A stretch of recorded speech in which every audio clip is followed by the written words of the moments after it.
not actually here to talk specifically about television technology at the end of this fantastic Monday at NAB that we've all been enjoying in person for way too long overdue.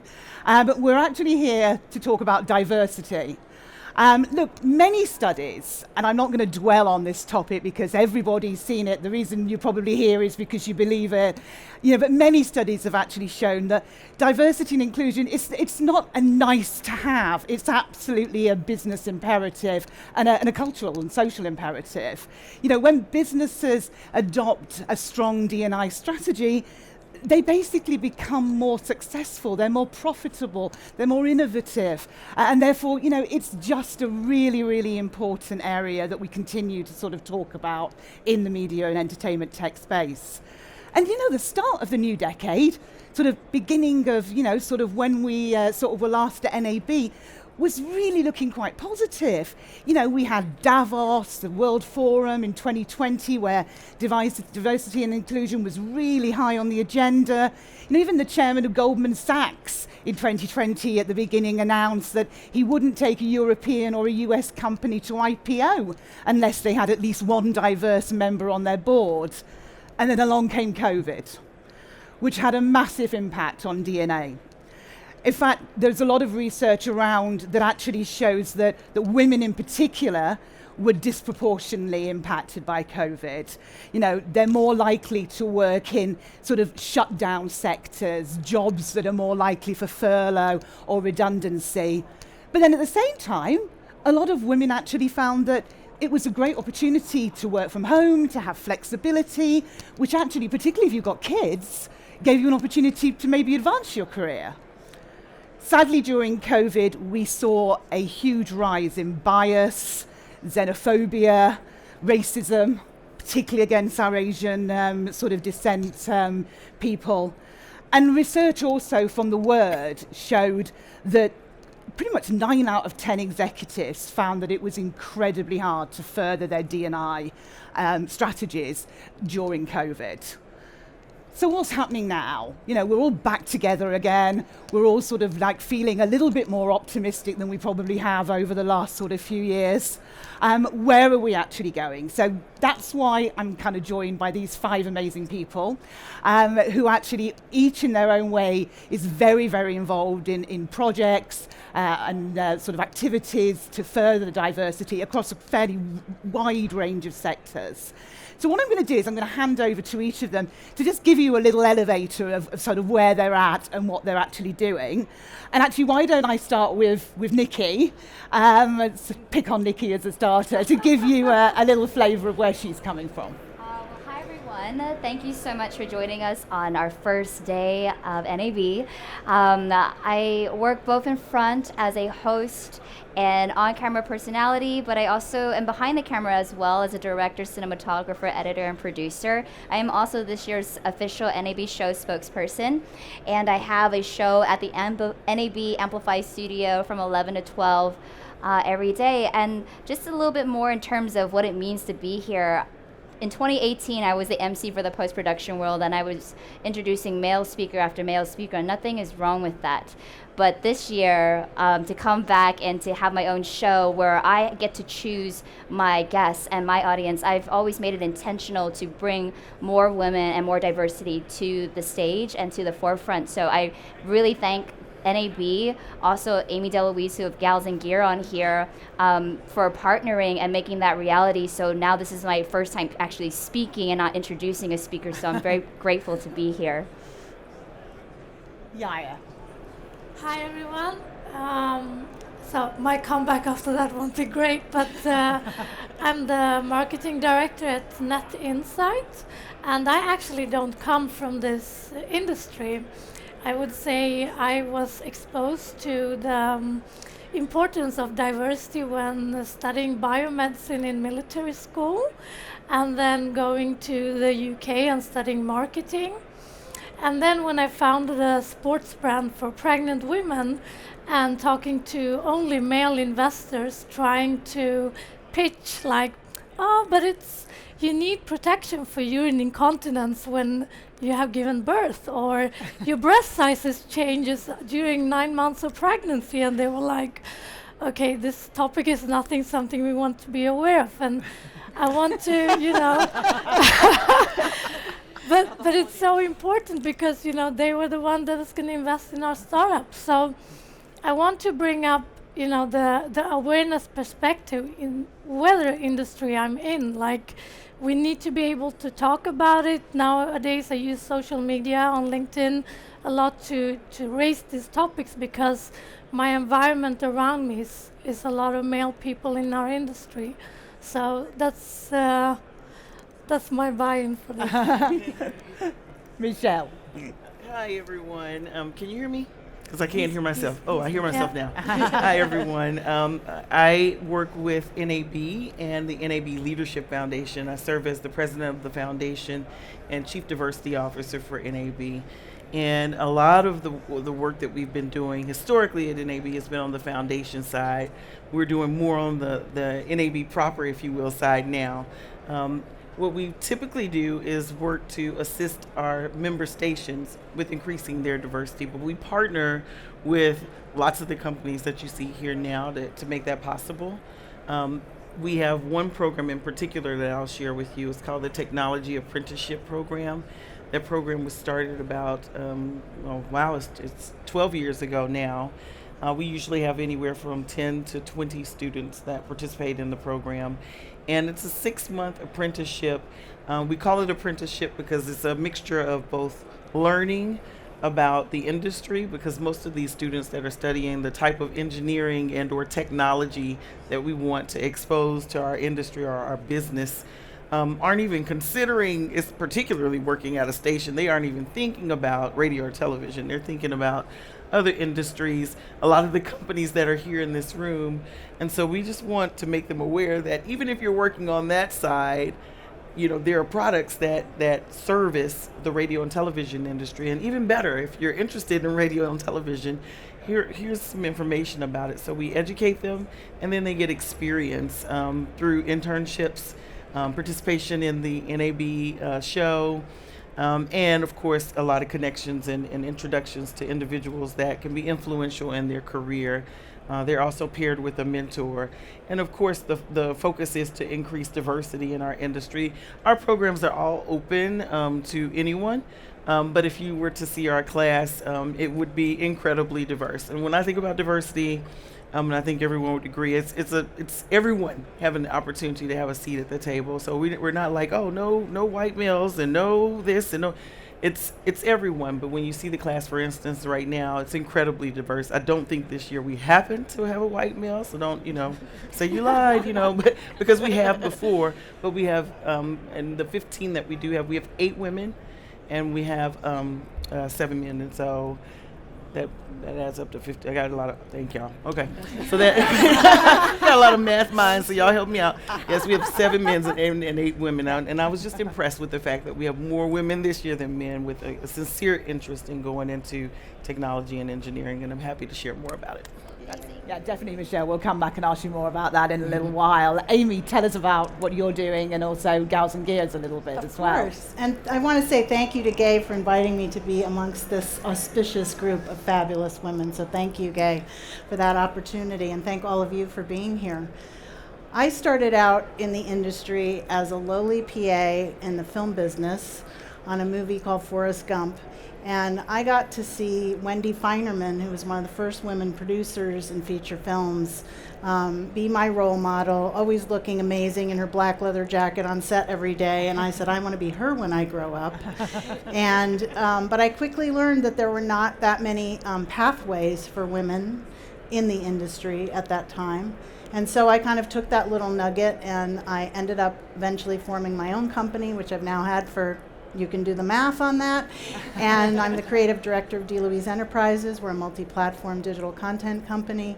And one thing that we really emphasize is the diversity of storytelling is really what we're all about. So not just the storytellers, which is very important. We need diverse storytellers, but we're also telling our stories to diverse audiences. And so we're not capturing all the eyeballs we need to capture for our clients and our customers if we're not recognizing the diversity of the world in all its many iterations, not just the colors of the rainbow, but also age diversity, backgrounds, socioeconomic diversity, and every other kind. And so through the years of owning my company, I've come to many conferences, such as NAB Show is one of my favorites. And one year in 2016, I was in the ladies' room in North Hall. Many people know this story, by myself, and I said, why is there no line at the ladies' room? It kind of bums me out. I want to change that. So I started hashtag Gals in Gear. You can find us on galsingear.tv. We do a lot of programs to help amplify and promote women across the industry in all the many careers, both the technical careers behind the camera, and now we have developed a leadership program which we piloted online because we couldn't be here in person in 2020 and 21, and we're bringing it here for the first time in 2022, and so grateful to NAB Show to partner with us on that program. So we have an all-day program on Tuesday. You can still sign up for it. I'll give you my secret code if you want a discount. Some of our speakers are in this very audience, and we cover all kinds of leadership skills to be sure that those emerging leaders in all of these companies have the skills to bring themselves along to where they want to be in their own personal career journey. Thank you. And Tracy. Hi, my name's Tracy. Oops, now I can hear. Okay. Tracy Arwood Shaw. I've been in the media industry for about 25 plus years. I won't say how many pluses, so we'll just leave it at that.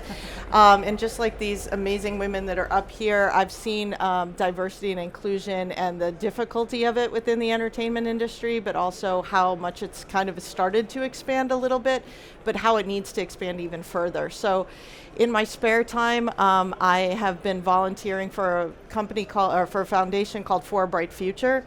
And For a Bright Future was founded by Luis Hernandez Jr., who was the CEO of Avid, which you guys might know. He's also started and launched a number of other companies as well, but he comes from extremely humble beginnings, and he wanted to really give back. So he started the foundation. And we kind of, the mission statement is really to help underprivileged and underrepresented kids start to look into STEM as a possibility and as a road, but also to help them through everything from healthcare, because a lot of these kids in these neighborhoods, the only place that they have to go for healthcare is their neighborhood hospital.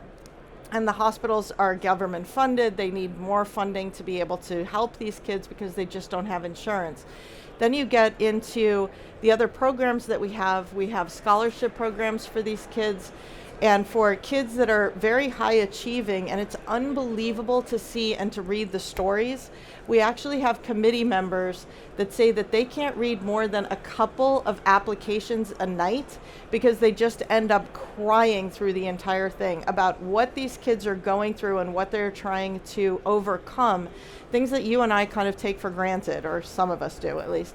And what we do is I think last year we got something like over 1,000 applications from kids that were high achieving children who just wanted to get an education and were asking for help on scholarships.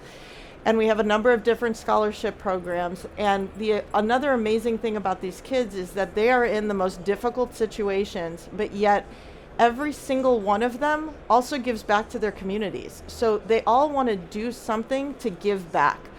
And so we help them through scholarships. One of our other programs, which I've spoken to some of the ladies up here about getting more involved in, is, and talking about how we can all work together, is a media tech lab. So the media tech lab, we're placing in some schools in Harlem, New York, where there's about 6 to 9 schools that have just jumped at the opportunity to put these into their schools because they don't have the money to build out these broadcast stations in their schools. But kids are really interested in what the media and entertainment industry is, and not just the person who they see sitting in front of them on the television. So media tech labs are going to be in those schools. And the other amazing thing about these schools, which just gave me chills when I heard it, are these kids are 90% of the kids in these schools are below the poverty line. So they don't have access to what, some of us do. We've also got schools in Miami that we're going to be putting this in, and a few schools in Chicago. And then as this goes out, the idea is that we will just expand into 3 to 5 different communities a year. We've got some incredible sponsors across the media and entertainment industry that are helping us to achieve this by donating cameras and editing equipment and everything that we would need to be able to teach somebody everything that happens from the beginning of the media production workflow all the way to the end. And we're also going to be piloting a fintech lab that's going to be starting probably, hopefully at the end of the year, doing pretty much the same idea. We've also got leadership and development programs that are to, just the same way, really start develop these kids to be able to show them how that they could succeed in whichever industry that they want to go into. And all of our scholarships are open to anybody who's really looking to enter into the STEM programs. And I'm just as an aside, I'm on all of this, I'm the event chair, so I'm not exactly in all of the programs particularly, but just raising money to try to achieve what we're looking to do. Sorry. Thank you. I mean, when you hear some of these sort of programs and what's going on, it does give you like a real sort of sense that, you know, there is movement. But I wanted to go back to the COVID, sorry to keep using the C word, but I wanted to go back to the COVID situation and really just get your perspectives on how you think it's impacted diversity and inclusion. I threw up a few sort of opposing sort of issues that have come out of research. But, you know, Amy, I mean, you and I have talked about this and the impact particularly on women of COVID. You know, what's your take on that? What's happened? Well, there's certainly some bad news. We know that more than 1.5 million women dropped out of the workforce during COVID, and we know that the broken rung that's been written about, and you can look it up, McKinsey's done several studies on this, has mostly affected women of color, so meaning that somehow the ability to get from that early position into that middle management position that tees you up for that higher management position, there's a broken rung of that ladder, especially for women of color, and that ladder got much more broken during COVID. The good news is that we know there's a problem, right?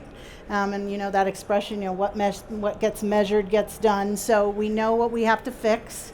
And so that's why many of us are working on these programs, especially focusing on people of color, to be sure that we have a way to amplify them in their careers, to bring them along, to give them skills, and to be sure that they're integrated into all of our companies and the work that we do and the stories that we tell. So I'm really hopeful that through some of the programs that people right up here are doing, and just making our companies aware in our industry, that we need to bring more people in at an earlier stage, train them in whatever the career is, and be sure that they have mentors, and not just mentors, but sponsors, meaning somebody who's really going to track with them and open those doors and make those introductions and make sure that they speak up in meetings and are heard by other people in meetings. And it's not just about checking the diversity box, but it's moving past that into the inclusion box and frankly into the belonging box. You know, now we're saying DEIB, so it's got to be the full package. You can't just check the box and say, you know, we have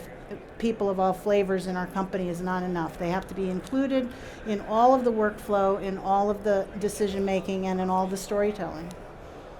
Yeah, I know you and I have talked about inclusion and imposter syndrome before. Go on, tell us some of your take on it. Yeah, I think you know, inclusion got harder when COVID hit, because you know, inclusion is about you know, connecting and talking and understanding different cultures, and you know, when you digitalize that, you didn't have those kind of interactions with people, so you didn't get the chance to actually get to know each other. And I think, I mean, it's even a political situation, especially in like Sweden.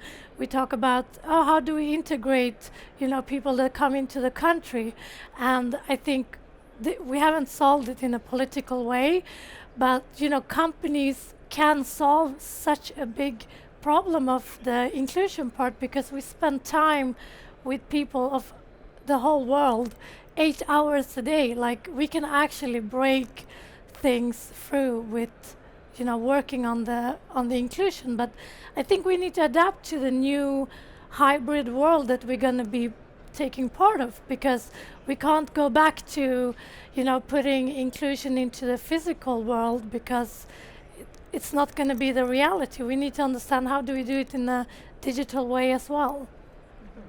Nikki, anything further to add on that? I guess in my line of work, because I mean these are amazing, and when I was on this panel and it said senior executives, I felt that imposter syndrome a little bit, because I started my own company where I freelance, create content for other people. I also started a tech channel after my experience of being here and connecting with Amy and realizing I wanted to be able to share technology. So in a way, COVID allowed me to explore my identity a little bit deeper with the communities that I'm part of, mainly women in tech and also Asian American representation on the screen. I've been working in this field for over 12 years now as my independent channel, just amplifying voices, seeing Asian faces on screen, whether as an actor, but then also behind the screen as a cinematographer, and seeing, you know, at the same time working in the entertainment industry, but also having to work with Stop Asian Hate and all these organizations with xenophobia and everything. And it's just a lot to take in. For me personally, COVID, it's just been like, how do I show up for my community, but also show up for myself at the same time, while also amplifying other people while I'm still struggling with my identity myself. So in a way, COVID, I hate to say like it was like a little refuge, but it gave me a break to really reach out and connect more deeply with a lot of organizations doing rallies and nonprofit work. I'm a part of like Justice for Asian Women, still very deeply connected with the Atlanta shootings. It's like I'm still not over it. So for me, it's been trying to continue to amplify. So that's why I focus so much on my tech channel, because I think at the end of the day too, just by being in front of a camera and talking about the things that I deeply care about within the tech world, that is enough, and that is something I have to realize is enough too. I don't need to take on all the world's problems, but if there's something I can do that could help my community in any way, or getting more women involved with tech, or just the whole world that was in the pandemic, and just realizing like, what do I do with tech now? We're on Zoom now. How do I hook up things? I'm like, this is actually a great time, because I decided to switch full time to my full channel like at the beginning of 2020. And whoa, was I in for a ride when I was getting hit up left and right for, hey, can you run my virtual production? My school wants to do a talent show. And how I brought diversity is because of my connections to the art and entertainment world. I got to program and produce these amazing art talent lists. So I had, you know, a lot of different diversity on that, and I realized when you are the casting director, or the producer, or the writer of your own stories, and you have the ability, when companies give you money and you have the ability to distribute it amongst people. I'm so intentional. Even today, like, I decided like I'm gonna be on an all-woman panel. Let me hit up Camille Aria, who designs. She's like minority woman-owned business. She does upcycling on sustainable clothing and high fashion. Like, let me wear that today. So I'm like, this is why I decided to wear this specifically today. But yeah, I think there's definitely a lot more that we can do. But I think personally, just my identity has played so much in what I do, but it also is the driving force that allows me to keep going and realize that there's so much more work to be done. Michelle, obviously all the programs that you run at NAB Foundation, you know, they're fantastic, but I can imagine that there's a lot of getting togetherness in order to actually deliver them. Yeah. So how did you cope? I mean, how did you keep going? Well, you know, it was quite interesting. I'd like to say it was some intuition, you know, but what we did do before, as we realized that we were heading out the door, I'll put it this way, and I guess there was some synergy with the fact that we were moving. NAB has moved into a new location, so we'd been in this location for like generations, like 60, 70 years in this one location, and we literally built a building. We were set to move out on March 30. And then, of course, everyone stopped on, what was it, March 13th or 14th. And that Wednesday at 5 o'clock, it was like, we're leaving on Friday. So what you haven't packed, pack, and we're out of here. Whatever you need, you better take it, because it's going in a crate in a new building, and it sat there for months and months and months, as you all know. And so, given that synergy, we were thinking I think we were more open a little bit to change, because we were about to endure a big shift. I mean, it may seem like, oh, you're just moving to a new building, but it really is like a new commute, a new everything. And so we were a little bit open to change. And I remember a quick huddle that we did right before we departed for COVID. We all hugged, we drew all over the walls, we said, bye Felicia, on the wall, everything, we did it all. And we were just like, okay, we're going to this building. We didn't think we were going to be gone that long, of course, but we huddled and we said, okay, what if we don't get back in time for our gala? What are we going to do about the BLT class that meets once a month? And what are we going to do? And so we just had this quick chat. And then we went home and went into shock for about 2 weeks. And then in that third week, because we'd had that quick chat, we just came back and did this hard pivot. And we started doing our classes online. And so I was really listening intently to what you were saying, because in some ways, because we were all sitting at home, it became like a great equalizer, because we were all sitting at home going through the same thing. But quickly, as soon as we embraced our humanity, we embraced the beauty of our differences that makes us the humanity that we are, if you will. Because some people want to be on camera, other people don't. Some people don't want to show you their background, and you don't need to be in my house. And why are you in my bed? Some people are in their bedroom, and some people, and oh gosh, I forgot to cut my mic off, and I'm using all kinds of things were happening. And so, if anything, it reminded us once again that actually we are this beautiful collection of diversity. And so we had to really work at, okay, yes, we're going to do these classes online. It's going to be a challenge, but we're going to have to pay close attention to how our participants are, willing really to receive it, and how we deliver it so that we're taking all of them into consideration and everything in mind. But we wanted to do it in such a way that kept the thread of that togetherness, that oneness that we were all experiencing at the time. Yeah, I mean, the whole sort of concept of you're on mute became like the absolute sort of phrase of 2 years, didn't it? And Tracy, I talked a little bit earlier on about how actual corporations were really kind of struggling to kind of develop and deliver on their D&I strategies during COVID in particular. Have you got any sort of comments on that? Someone who works with a lot of different companies as an investor. Yeah, so Black Dragon Capital, which is the private equity firm that I work for, I used to, I'll get back to that in a moment, but they're 80% diverse. And Luis Hernandez, because of the background that he came from, all of the companies that falls within the portfolio, that's one of the things he pushes incredibly hard, is to make sure that there's diversity, and not necessarily just, and not at all to check the box, but just because he believes that the diversity and people's voices and the ability to tell everybody's story is so incredibly important. Perspectives are different. Building products not just for one homogeneous sector is important, because we are different. We're the same. We all are these beautiful human beings, but we have different perspectives. We have different voices. I loved what Nikki was saying about how she was able to now go back to herself and say, okay, what can I bring? What voice do I want to have? And we need to be able to give that voice to everybody, because I guarantee you, in every situation that I've ever been in the 25 plus years, is if you get those other perspectives, it only pushes you further. It only pushes you forward.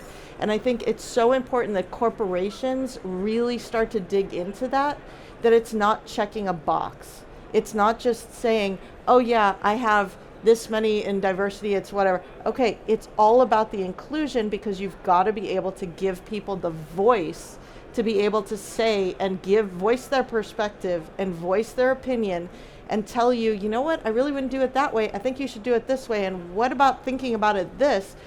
And allowing those people to be heard. And I would say in my experience, being somebody who was the only female in the room many, many, many, many times. I mean, I was in operations and technology my entire career, in a room filled with engineers and, you know, men, and a lot of times when I would say something, honestly, I would say something, okay, it would go to somebody else, all of a sudden a man would say it, and it was like, oh my God, that was the most brilliant idea I've ever, I'm like, I'm sorry, am I here?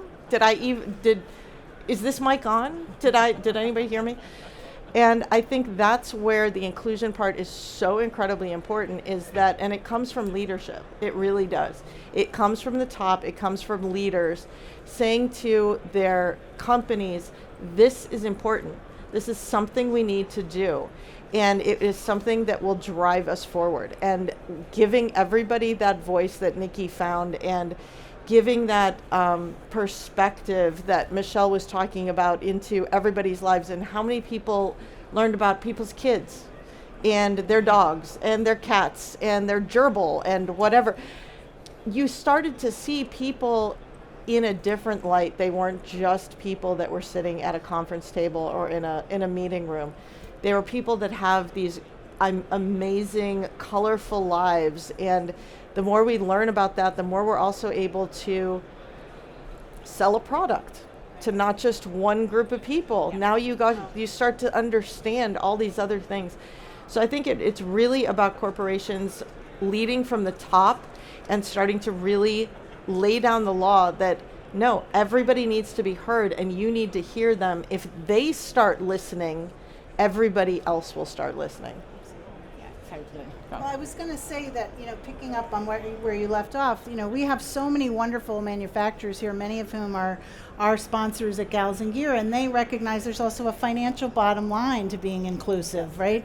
I mean, Blackmagic is one of our great sponsors. I mean, they would love to sell a camera to every woman and every man on earth, of course, you know, and we love them for that.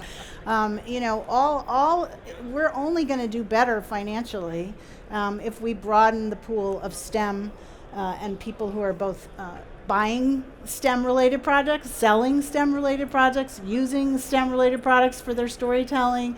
You know, I love Nikki's channel because she's democratizing tech for everybody, and everybody can be their own storyteller, and pretty much are, because social media. So I feel like, you know, the financial piece is real, and it's okay to talk about that. I mean, let's make more money for you. Let's put the power in the hands of as many people as they can, so more of them are here on the show floor next year. So that's our goal at Gals and Gear. I would like to see a line at that ladies' room. I would like to see it be as long as the line at the men's room. That's my goal. That's my metric.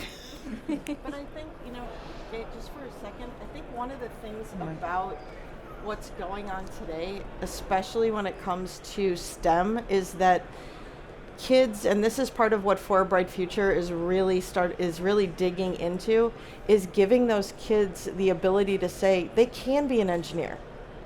It's okay, you know, you can do whatever you want to do. You want to be a doctor? Great. You want to be an engineer? Great. You want to be in any type of a STEM program, you can achieve that. You can become a mathematician. It's okay. And I think what's happened before this time that we are, is that people have children of diversity, girls, they feel like, I can't do that. But now it's giving them that voice and that ability to say, you know what, no, I can.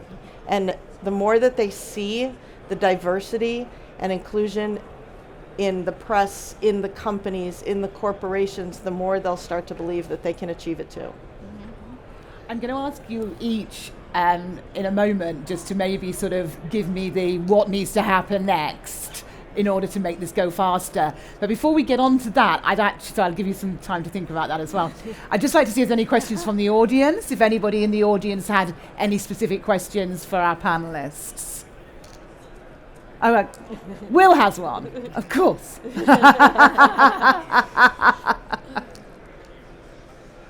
Hindsight's 2020. If you could think about one thing you would change to get to where you are now, with hindsight, what would it be?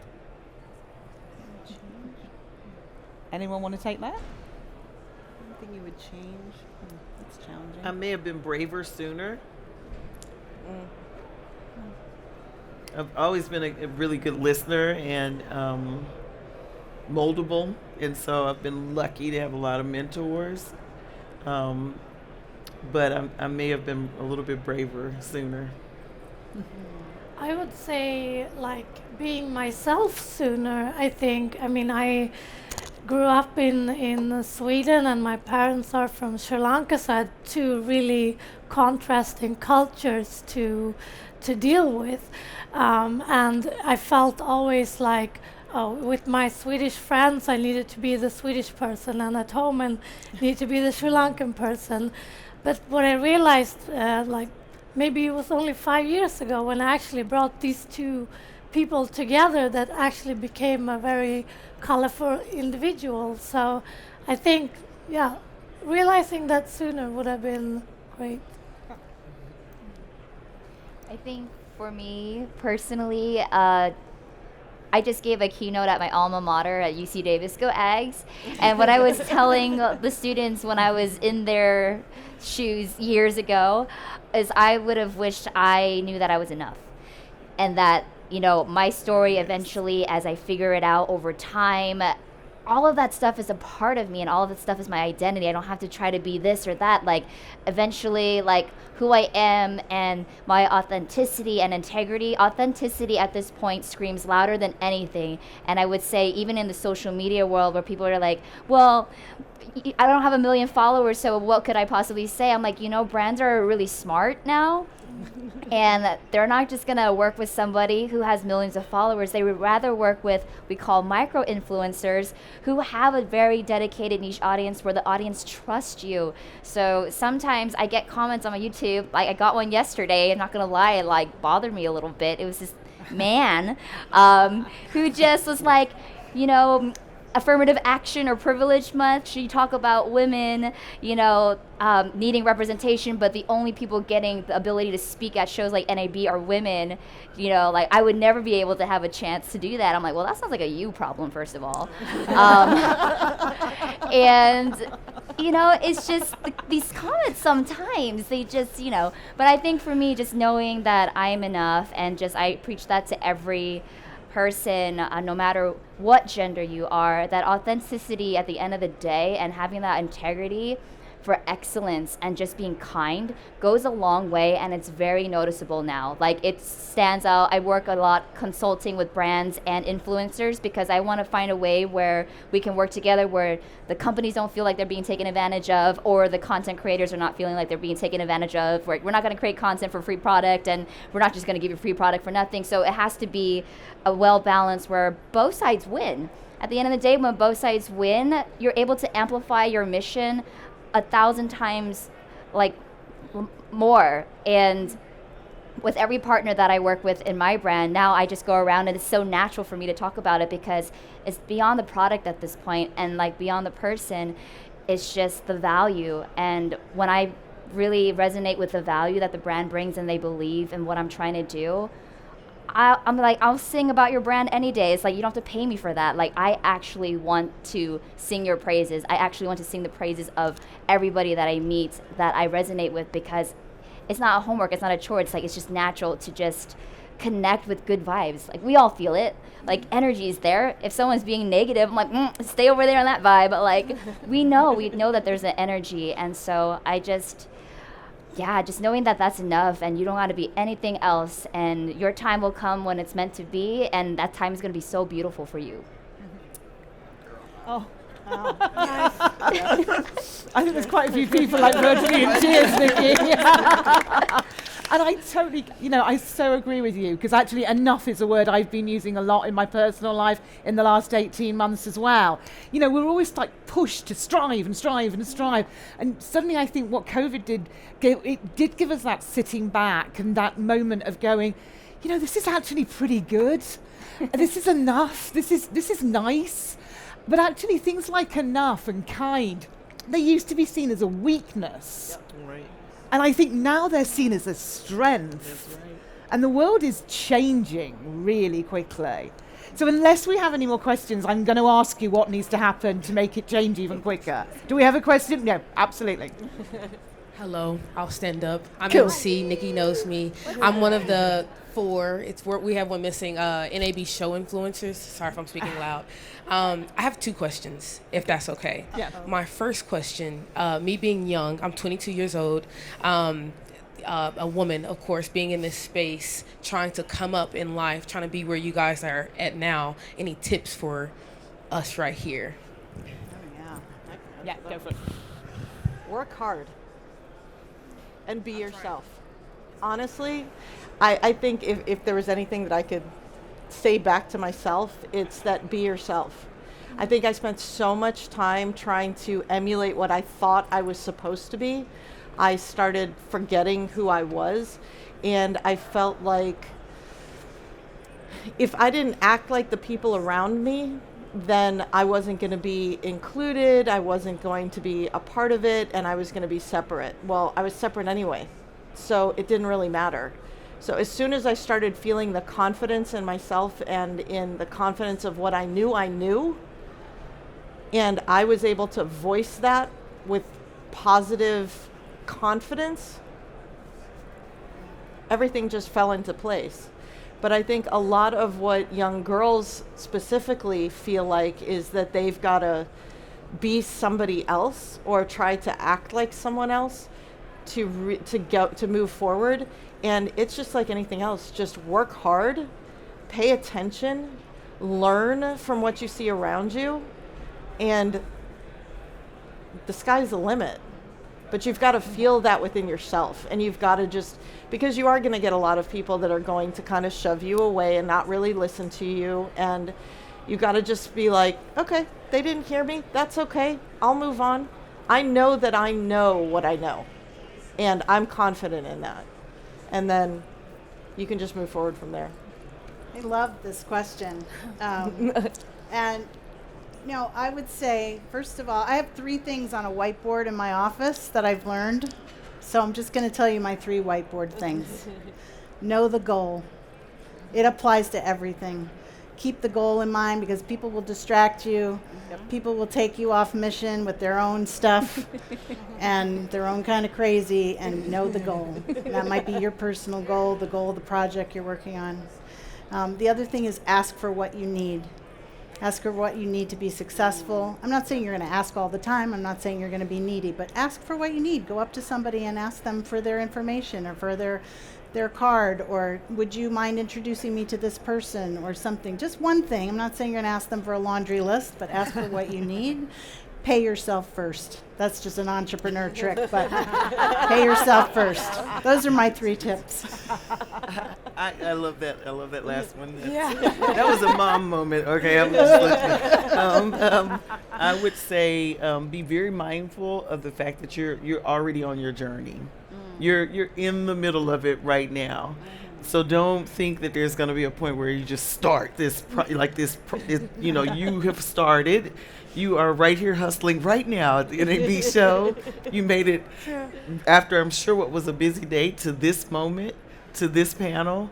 And look, all of you are smiling, wonderful, beautiful young women. And so you're doing it. You're answering the question that you asked. Just continue along that journey.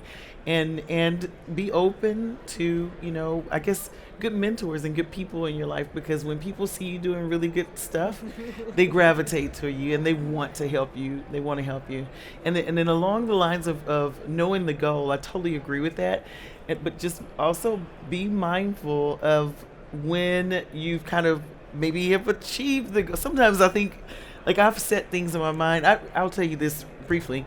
I thought that I wanted to be a reporter at the New York Times. I was like, I will have made it, and I had nothing really beyond that. I just knew I wanted to be a reporter very young, and I was going to have made it when I got to the New York Times, and I was a reporter. And then instead of going to another newspaper, I went to an association where I was working with Arthur Sulzberger, whose family owns the New York Times. So know when the vision, when it shifts, and be ready.